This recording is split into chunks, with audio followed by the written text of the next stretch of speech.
Okay, it says recording, so I can start now. This is Jeff again, back here with a little more on the Industrial Revolution.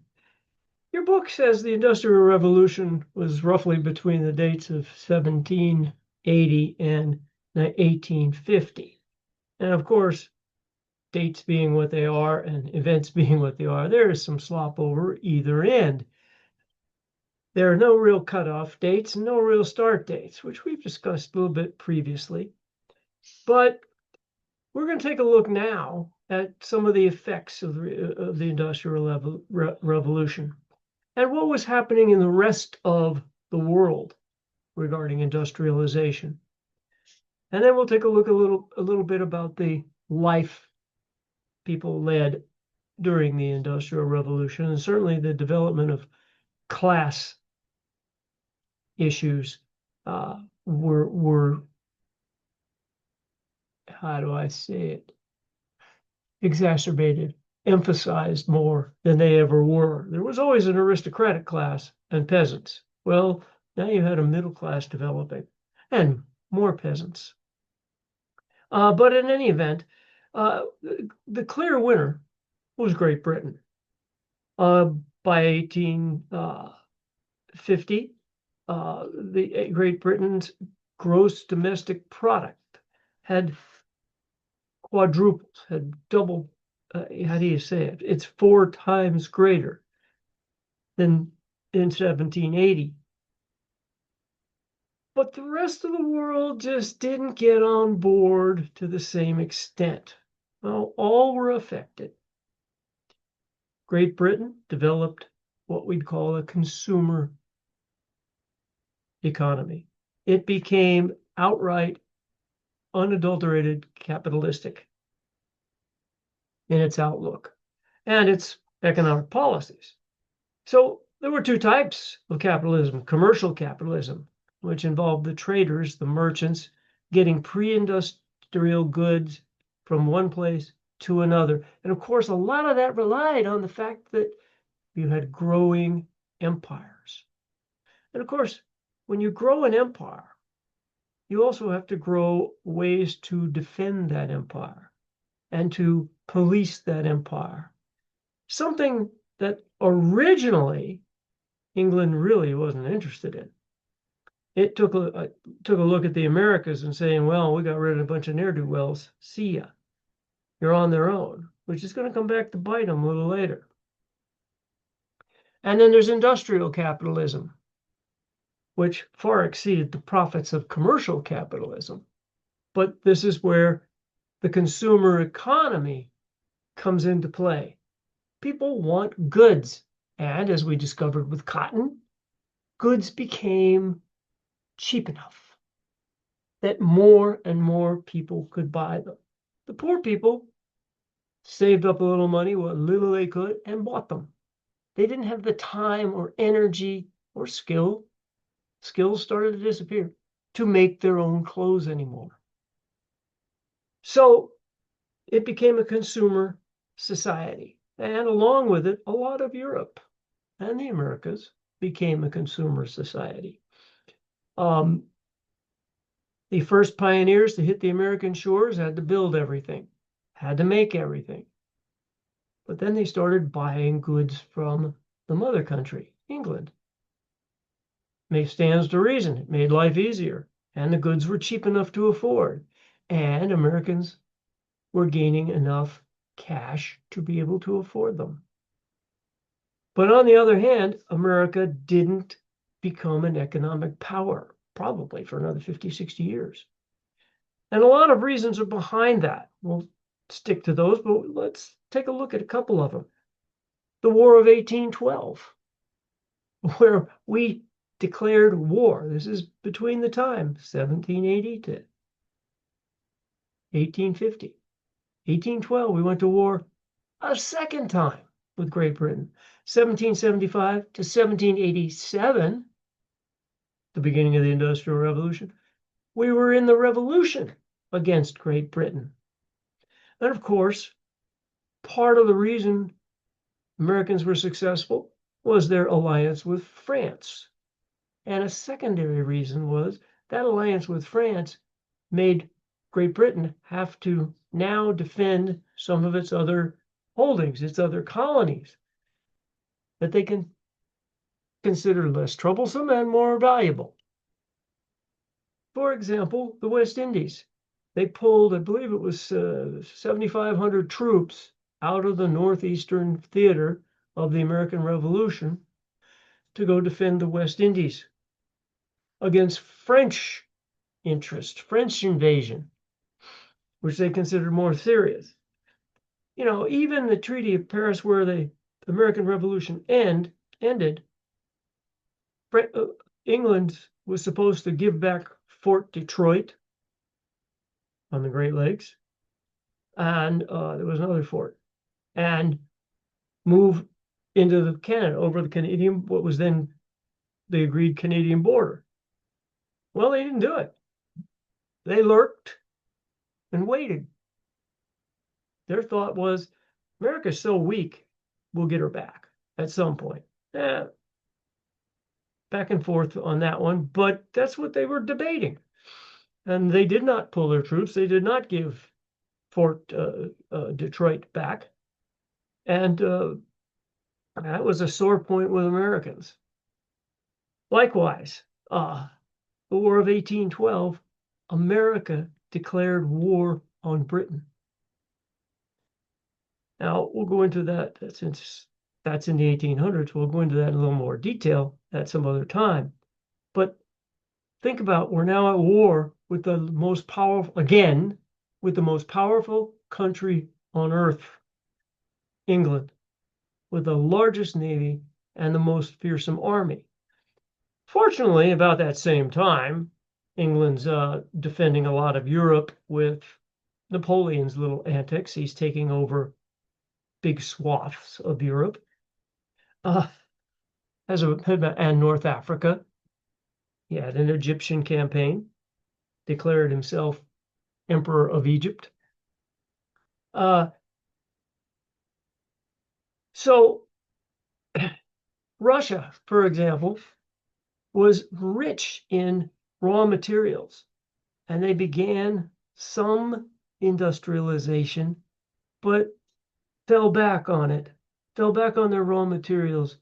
It just was hard. They weren't capitalists, they were mercantilists, and it was hard to spend money to get plans, people who could build the machinery, and then invest in the machinery and start up factories, industries. And they didn't want to. Their mentality was not to become capitalist. It would weaken the monarchy. And remember, England had already taken care of that. England was already, from 1688, a constitutional monarchy, the Glorious Revolution. And so, but the absolutists didn't want that at all. So they resisted it. America was fiercely independent after independence. When I we didn't want to rely on anyone, not even our government. We elected Andrew Jackson. And one of the things that would have economically really punched up America's interest in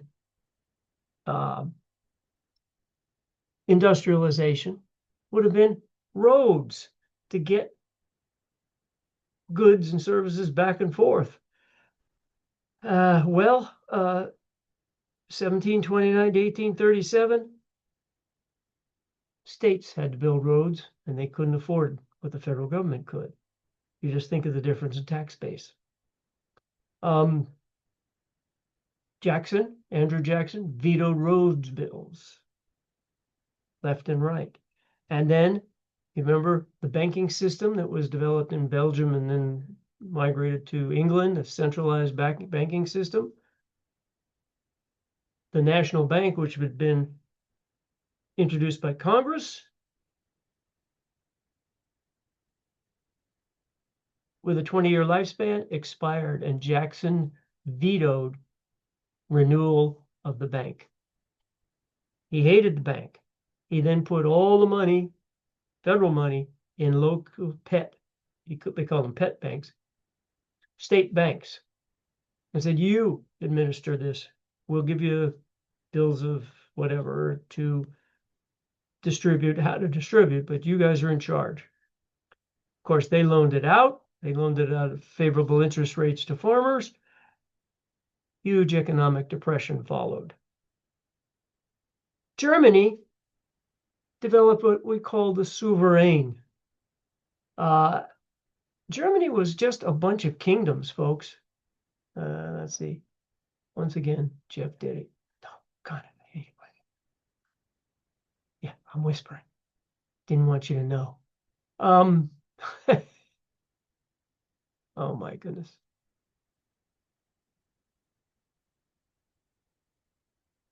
There we go.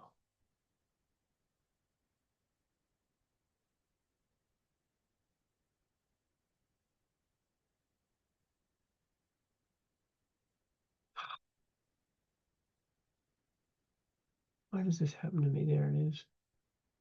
Punched the wrong one. Okay.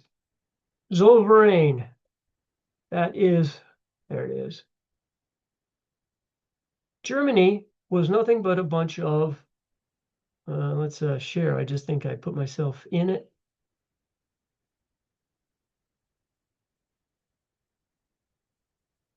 Wow. Okay. Germany was nothing but a bunch of, whoa, it's not going to move. All right. Well, you can see it. I know I'm sharing. A bunch of kingdoms, Prussia being the biggest, most powerful, Bavaria, Wattenberg was another one.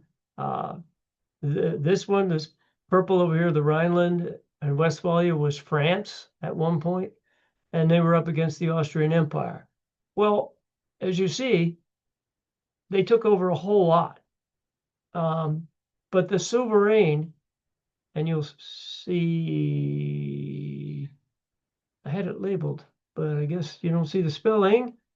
So it's Zollverein.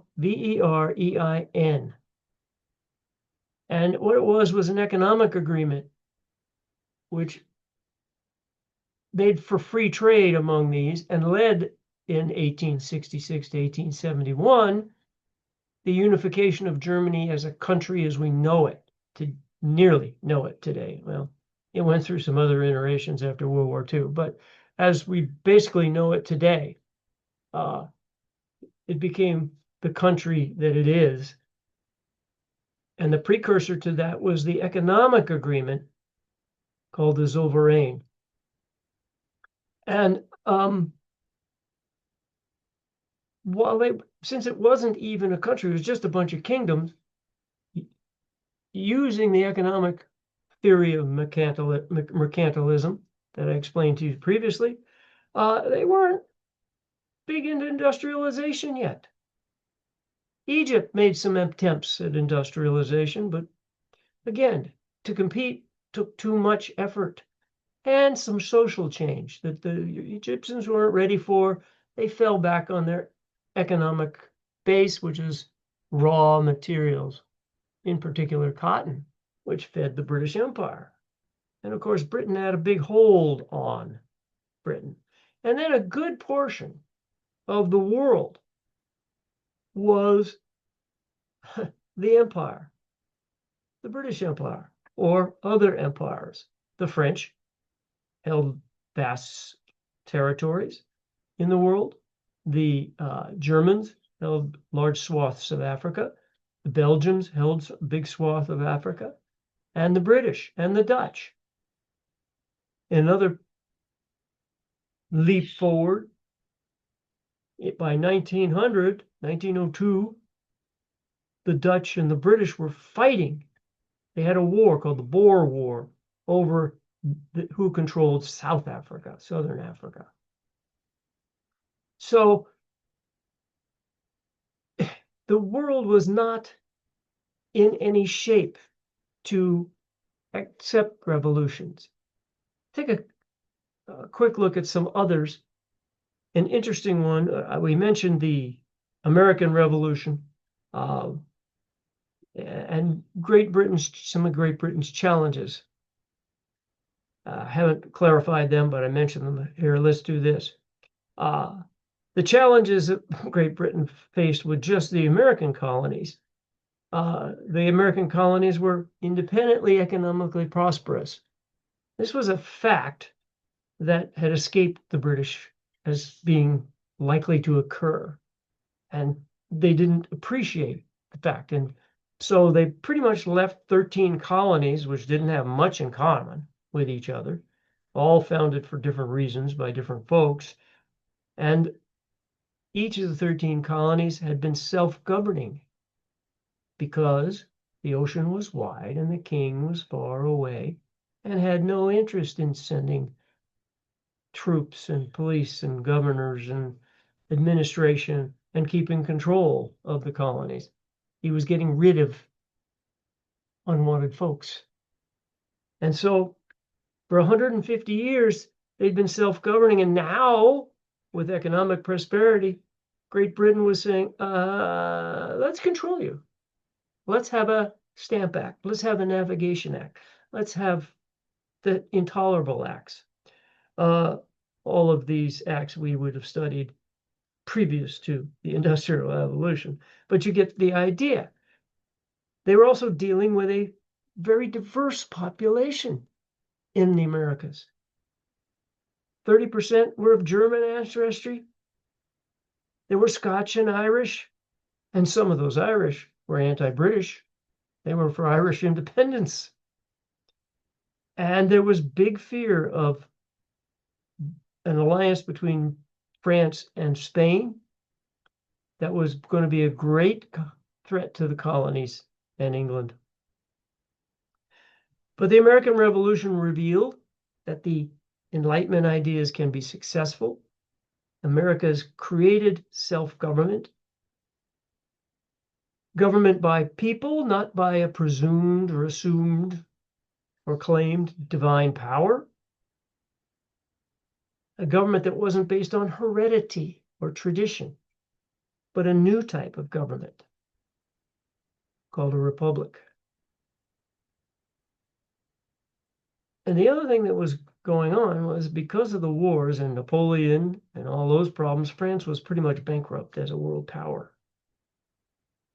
So France's condition was it had no banking system. It was simply mercantilist. It was weak, had social unrest, economically weak. Its loans from other parties were at high interest rates. 1/2 of all government revenues in France at the time, roughly 1780, were paid in interest. Today, the US interest rate that we pay for our debt, our 37, I think, I just heard on TV, trillion dollar debt is about 5 to 9%, depending on how much and who calculates. France had no national treasury. It did, however, have a large colonial base. But the reaction, the clergy and aristocrats were exempt from taxation. In other words, the rich are the rich, no tax. Any reforms always ran into social problems because it tread on traditional or ancient rights, what people thought they were rights. And the poorest 80% of the people were expected to solve the problem. In 1788, 1789, crop disasters, 100,000 people out of work. What little industry they did have, their textile industry, crashed. In other words, because they were so poor, because their interest rates were so high, their goods couldn't be given the government support that mercantilism requires. And so no government support, their goods are too high, they can't sell them. They crashed.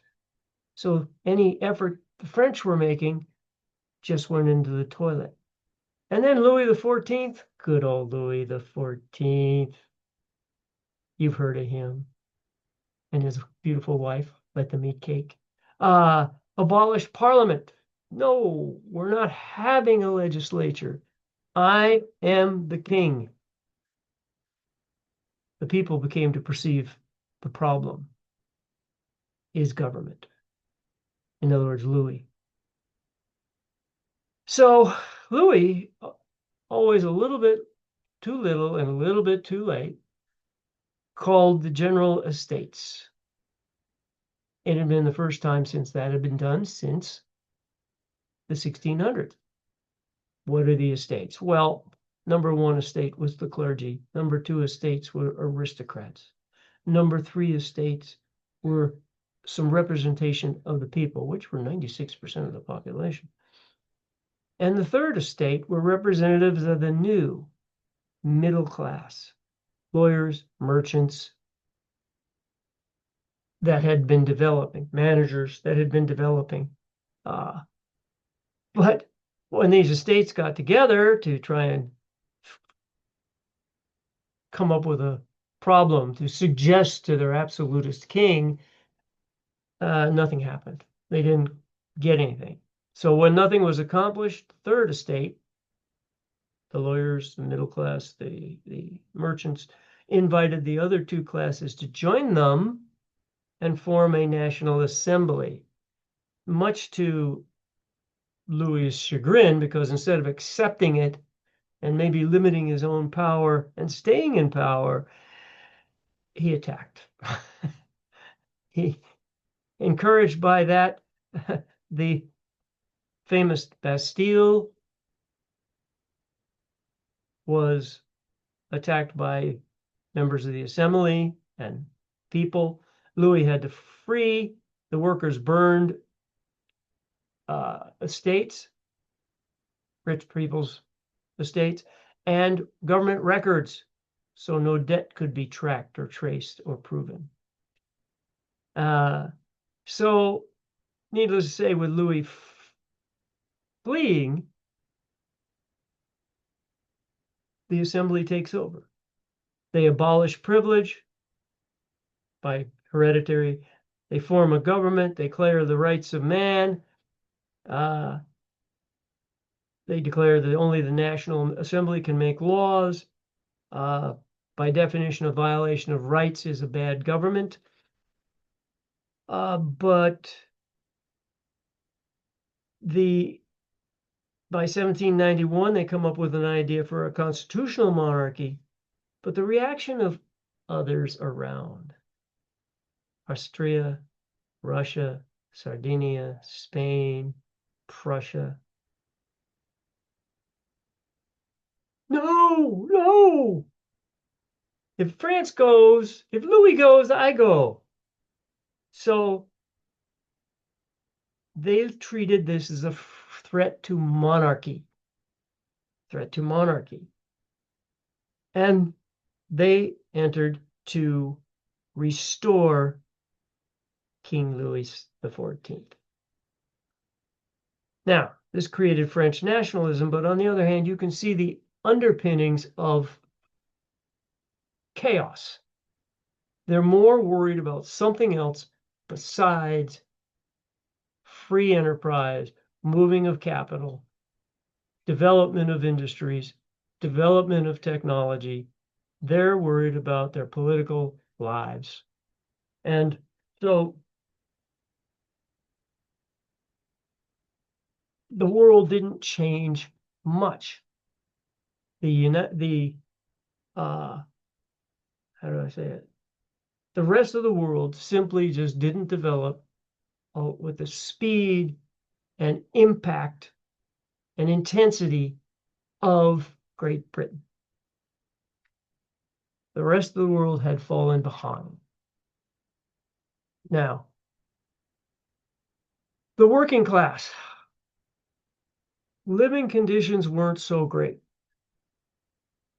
Pardon me. The poor were very poor. As a matter of fact, I wrote in my notes, and I do keep some notes so I know, what I'm telling you, just in case I get lost, which I do frequently. You see, this hair gets this way because I forget things. Now, I want to touch on where I am, and that is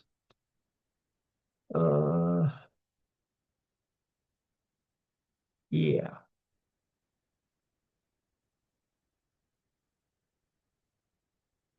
I might add, Russia introduced early steam lines on the Volga River and some rail, but autocratic rule ruined that.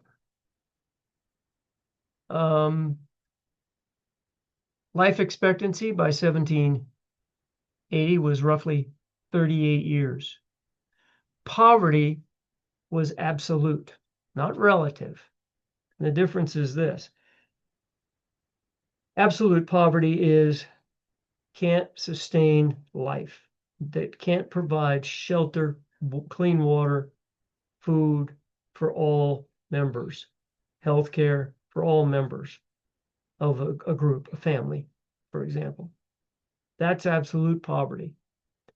Relative poverty is relative to the rest of the people in the world. For example, in the United States, we have a poverty level of roughly 24,000. You can look it up, 25,000, maybe a little higher, for a family of four. That's not much money.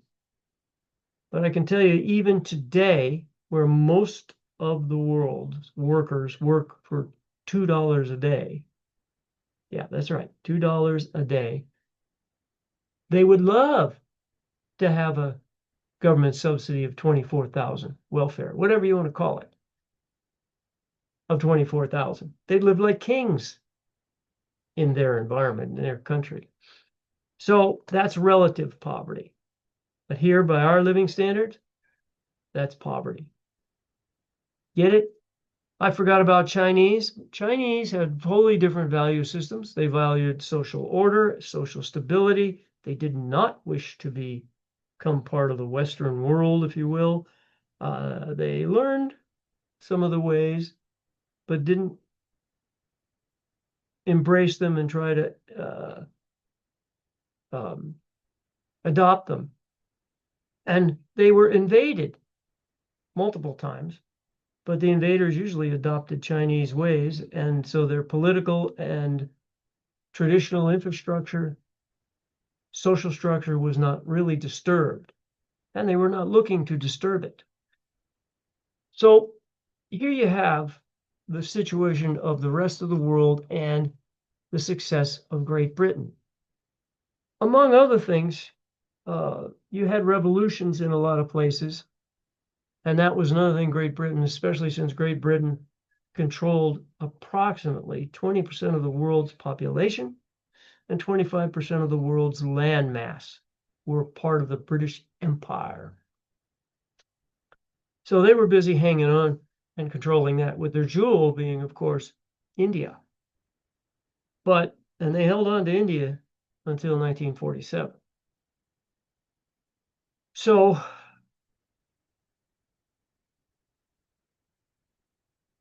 the rest of the world just plain didn't catch up. Why not Africa? Africa was colonized and chopped up. Why is Africa behind today? Well, after 200 years of colonialization, a period during which they were not allowed to develop their own governmental structure, economic structure that would satisfy their needs, a period in which their labor and their resources were extracted for the use by the colonial empires, a place where the colonial empires turned one group against another group. Tribal warfare was encouraged because it kept tribes weak.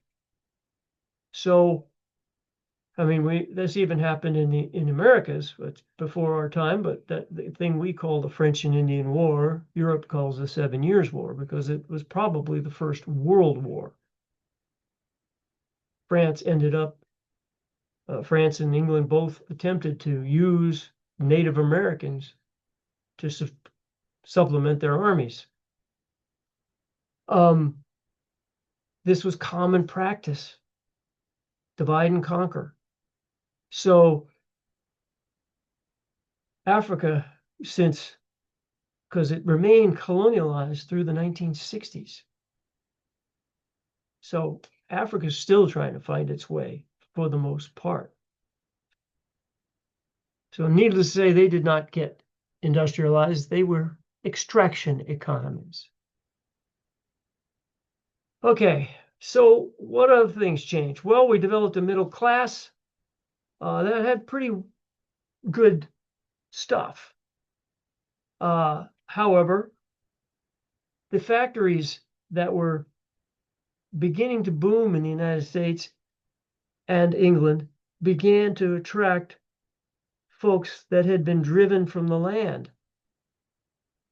The Scottish clearances, farming, the owners, the aristocracy that owned the land began kicking people off to graze sheep for wool. Why wool? Factories. Feed the factories, just like the cotton. And that led to massive number of people emigrating and or going to work in the factories in England. So this led certainly to a lot of social misery, if you will. No marriage, prostitution, disease, filthy conditions, people living on top of each other. I'll leave you to Google the living conditions. There's numerous pictures that were taken in America's immigrant life in the tenements in New York City and Pittsburgh and Chicago. I have another one here to share with you. Let's get it up. Now, why won't this just move over here? Oh, there it is. Good deal. Here's a worker. Uh-huh. Okay, I think I'm sharing her. Now I'm not sure I'm sharing anybody. Jeez. I think I'm sharing screen two, which is a young girl at a mill, and you see the spools behind her and the machinery behind her, and she's running that machine. Notice she's barefoot and not exactly clean. Children were working 16-hour days alongside their parents. Families could go to work together. Working on the farm was not all that easy either.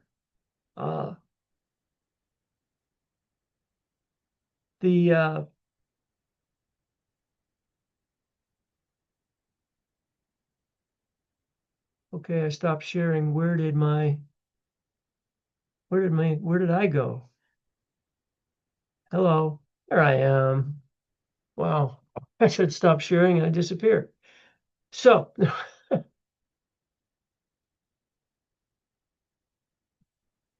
we had a new development, and that was an interest in child labor. By 1830s, actually 1833, slavery in England had been outlawed, but not in its colonies, of course. Slavery will remain a problem throughout. It is one of the issues that the framers of our Constitution at the time they wrote it could not solve. And as we see, or will see, it was not solved by the Civil War. But, okay. Another thing that occurred was crop failures and famine, which drove a lot of folks off the farmland. But when you leave the farm, you didn't own anyway, you're not taking anything with you except the clothes on your back. And so you had the developing middle class of managers, the burgeoning class of poor folks, laborers that worked without any government regulation whatsoever. There's some great descriptions. Oh, I got to look at your textbook. I'm looking at one that's by the same authors that has a little more in it. I think your textbook has at least some of the quotes of the people that worked in the mines. You should take a look at those. So life was, let's say, rugged. In between 1830, and by 1830, people went from working 250 days a year to 300 days a year. By 1780, the Industrial Revolution, people were working 6 days a week, not 5. And 16-hour days were not unusual. So we had a rise in folks interested in protecting children. The first child labor laws began to appear, limiting, say, can't go to work until you're 9 years old. Wow. Compare that to today, where kids really can't get a job. But in any event, non-agricultural workers joined the other landless people in 6-day weeks, at least 12 hours a day. And the conditions in the mills were run by folks who really believed in an age of discipline, violence, that they were the masters, if you will, of the workers. And so beatings were common, mistreatment common. You can read the descriptions in your text. There was one other revolution I want to tell you about, but I think at this point you have the gist of what else was going on, why there was no development. And you are to be reading your text, so you'll get more of the detail of the effects of the Industrial Revolution. When we go on to the next segment, there'll be another revolution called the Revolution in Medicine that I want to add to this era. And then we're going to have to kind of move forward to the development of Europe. You've seen the precursor. Germany is on the brink of uniting. The Zollverein was the catalyst to bring it together. What was the Zollverein? The Zollverein was an economic agreement that there was free trade with all the German states. And others joined that later. Okay, there you go. That's good enough for now. I'll see you. What do I say? Like a DJ. I'll see you on the flip side. All right.